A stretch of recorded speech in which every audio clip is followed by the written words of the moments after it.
Metode tafsir. 1. Tafsir muqaron. A. Pengertian tafsir muqaron. Secara bahasa, al-muqaron berangkat dari kata qarana yuqarinu muqaranatan yang mempunyai pengertian menggandeng, membandingkan, dan menyatukan. Secara istilah, tafsir muqaron yaitu menafsirkan ayat-ayat Al-Quran dengan membandingkan antara ayat dan ayat atau ayat dengan hadis, baik dari segi isi maupun redaksinya. Atau juga dapat didefinisikan dengan suatu metode tafsir di mana dalam penafsirannya dilakukan dengan membandingkan hasil penafsiran mufasir yang satu dengan mufasir yang lainnya sehingga dihasilkan pemahaman yang baru dari kedua mufasir yang dibandingkan. B. Ciri-ciri tafsir muqaron. Membandingkan adalah ciri utama yang dimiliki metode ini. Para mufasir membandingkan ayat dengan ayat lain, ayat dengan hadis ataupun pendapat mufasir yang satu dengan mufasir yang lainnya. Berikut adalah ciri-ciri metode muqaron atau komparatif. 1. Cakupan bahasanya sangat luas, sebab membandingkan 3 hal, yakni ayat, hadis, dan pendapat mufasir yang lainnya. 2. Masing-masing aspek mempunyai ruang lingkup yang berbeda-beda. 3. Ada yang mengaitkan pembahasan dengan konotasi kata atau kalimat, atau kata yang sama belum tentu bermakna sama, namun menyesuaikan dengan konteks yang ada. 4. Membandingkan antara ayat-ayat beredaksi sama, hadis yang memiliki keserupaan, dan pendapat para mufasir mengenai suatu ayat. Contoh karya yang menggunakan metode muqaron atau komparatif. Ibnu Jarir at-Tabari adalah mufasir pertama yang menggunakan metode ini dalam menafsirkan Al-Quran, yakni dalam kitabnya yang berjudul Jami' al-Bayan fi Ta'wil Al-Quran. Kemudian diikuti oleh mufasir-mufasir lainnya seperti Tafsir Al-Quran Al-Azim karya Ibnu Katsir, Adwa al-Bayan fi Idah Al-Quran bi Al-Quran karya Asy-Syankiti, dan Tafsir At-Tafasir karya Abu Abdirrahman Ibnu Uqail Az-Zahiri. 2. Tafsir ma'udhu'i. A. Pengertian tafsir ma'udhu'i. Ma'udhu'i terbentuk dari kata wadda'a, yati'u, wati'un, ma'udhuhun yang diartikan menjadikan, meletakkan, atau menetapkan sesuatu pada tempatnya. Secara istilah, tafsir ma'udhu'i berarti menafsirkan ayat-ayat Al-Quran sesuai dengan tema-tema yang terkandung di dalam Al-Quran, atau menafsirkan dengan mengelompokkan ayat-ayat yang memiliki topik atau tema yang sama. Metode ini dapat dilakukan dengan langkah-langkah berikut.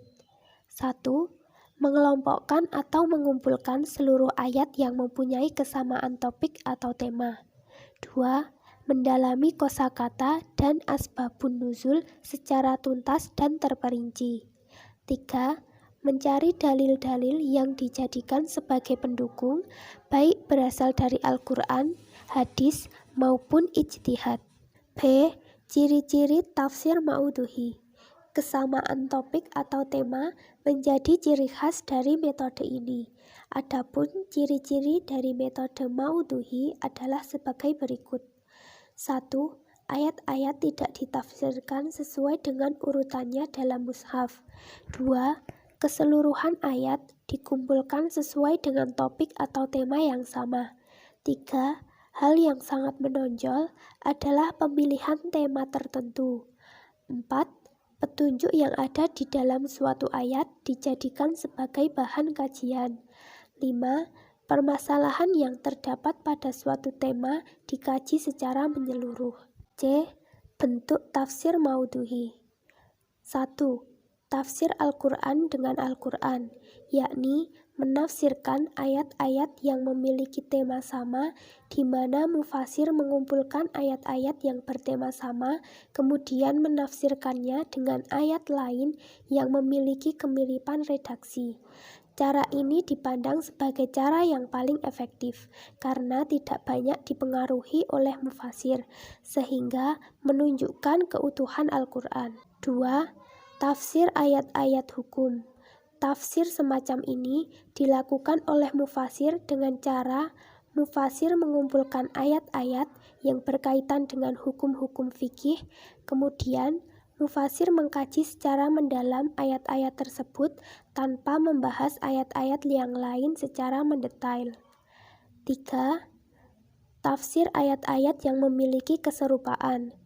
Metode ini dilakukan mufasir dengan mengumpulkan kosakata yang ada pada ayat-ayat yang bertema sama. Selanjutnya, ayat-ayat tersebut dipelajari dan diteliti dengan membandingkan dengan ayat-ayat lain yang berkosakata serupa, agar dapat ditemukan makna yang sesuai dengan ayat tersebut. 4. Studi interpretatif. Hal ini dilakukan mufasir dengan mengumpulkan ayat-ayat yang bertema sama, selanjutnya dilakukan penelitian, di mana kesamaan tema tersebut bisa tentang sumpah, metafora, dan nasik mansuknya. Contoh karya yang menggunakan metode mauduhi atau tematik. Banyak karya yang menggunakan metode ini, seperti tafsir Al-Qurtubi, tafsir Al-Ashibah wa An-Nadzair, karya Muqatil bin Sulaiman, An-Nasik wa Al-Mansuk, karya Abu Ubaidah Al-Qasim bin Salam, Ta'wil Al-Muskil Al-Quran, karya Ibnu Qutaibah, Amsal Al-Quran, karya Mawardi, dan masih banyak lagi. Yang pertama, metode Muqaron. Contoh ayat Al-Quran yang menggunakan metode Muqaron.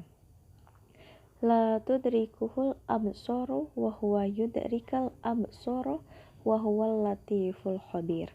Artinya, dia tidak dapat dicapai oleh penglihatan mata, sedang dia dapat melihat segala penglihatan itu, dan dialah yang maha halus, maha teliti.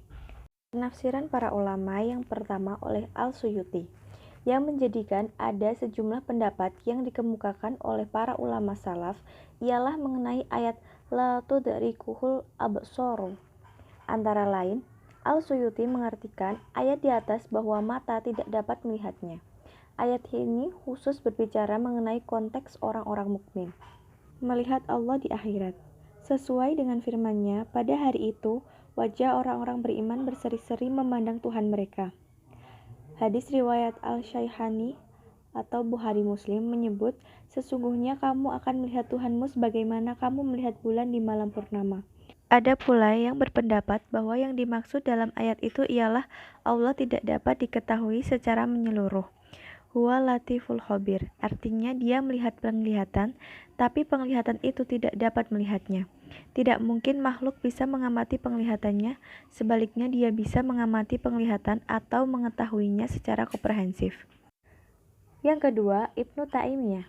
Menurut Ibnu Taimiyah, para sahabat, tabi'in, tokoh-tokoh ulama yang terkenal sebagai imam dalam agama seperti Malik As-Sauri, Al-Auza'i, Al-Laits Ibnu Sa'ad, Al-Syafi'i, Ahmad, Ishaq, Abu Hanifah, Abu Yusuf dan lain-lain yang setingkat dengan mereka serta semua ahlu sunnah dan ahli hadis, para kelompok yang tergabung dalam sekte ahlu sunnah wal jamaah seperti halnya Kulabiyah, Kuramiyah, Asy'ariyah, Salamiyah, dan lain-lain yang semuanya sepakat menetapkan bahwasannya dapat melihat Allah Ta'ala. Hadis-hadis tentang itu mutawatir dari Nabi Shallallahu Alaihi Wasallam sesuai dengan penilaian para ahli hadis sendiri. Yang kedua, metode maudhui. Contoh ayat Al-Quran, metode maudhui. Ayat Al-Quran ini berbicara tentang penciptaan manusia. Bismillahirrahmanirrahim. Fastaftihim ahum asyaddu khalqan aman khalaqna. Inna khalaqnahum min tinil lazib. Maka tanyakan kepada mereka orang musyrik Mekah, apakah penciptaan mereka yang lebih sukar? Ataukah apa malaikat bumi, langit dan lain-lain yang telah kami ciptakan? Sesungguhnya kami telah menciptakan mereka, manusia termasuk kaum musyrik Mekah dari tanah liat. Quran Surat As-Saffat ayat 11. Bismillahirrahmanirrahim. Ya ayyuhan nasu in kuntum fi raibim minal mu'zi فإنا خلقناكم من تراب ثم من نطفة ثم من علقة ثم من مضغة مخلقات وغير مخلقات لنبين لكم ونقر في الأرحام ما نشاء إلى أجل مسمى ثم نخرجكم طفلا. Hai manusia, jika kalian masih ragu tentang kebangkitan kelak di akhirat, maka sesungguhnya kami telah menciptakan kalian berasal dari tanah. Profesor Abaikuni mengartikan dengan zat renik, kemudian berkembang menjadi nutfah, terus menjadi segumpal daging yang sempurna kejadiannya, dan ada pula yang tidak sempurna. Supaya kami menjelaskan bagi kalian tentang penciptaan tersebut, dan kami tetapkan dalam rahim apa yang kami kehendaki sampai waktu yang ditentukan. Setelah itu kami keluarkan atau kami lahirkan ke dunia sebagai bayi. Quran Surat Al-Hajj ayat 5.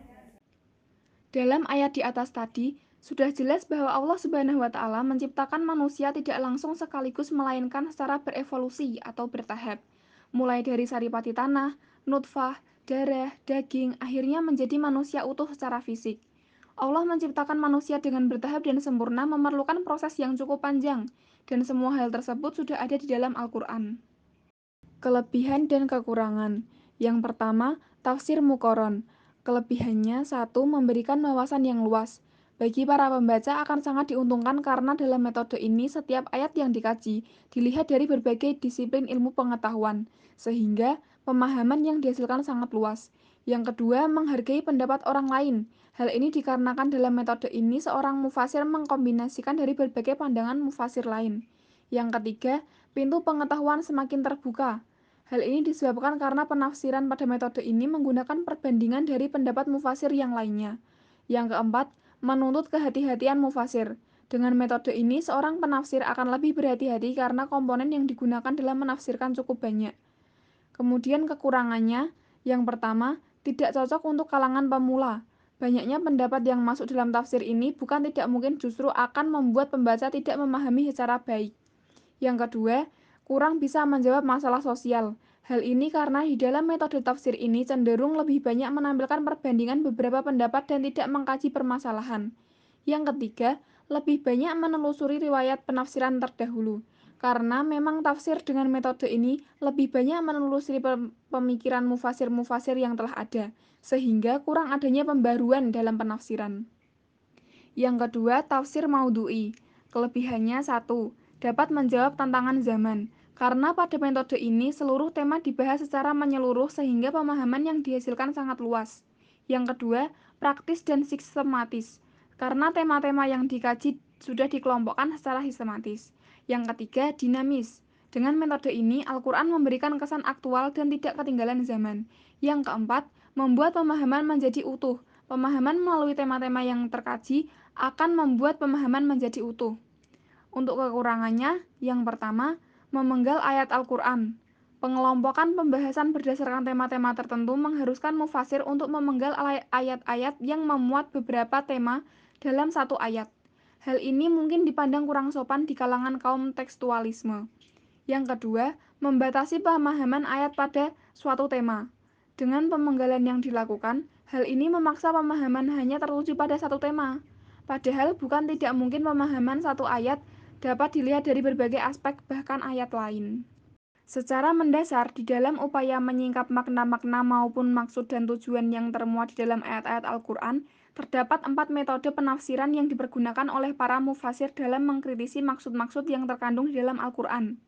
Keempat metode tersebut, yakni yang pertama, metode tahlili, kedua, metode ijmali, ketiga, metode muqarron, keempat, metode maudhu'i. Hal yang perlu diperhatikan dari kesemua metode tersebut adalah bahwasanya setiap metode memiliki cara kerja dan langkahnya masing-masing, di mana dari metode tersebut akan menghasilkan pemahaman-pemahaman yang berbeda pula.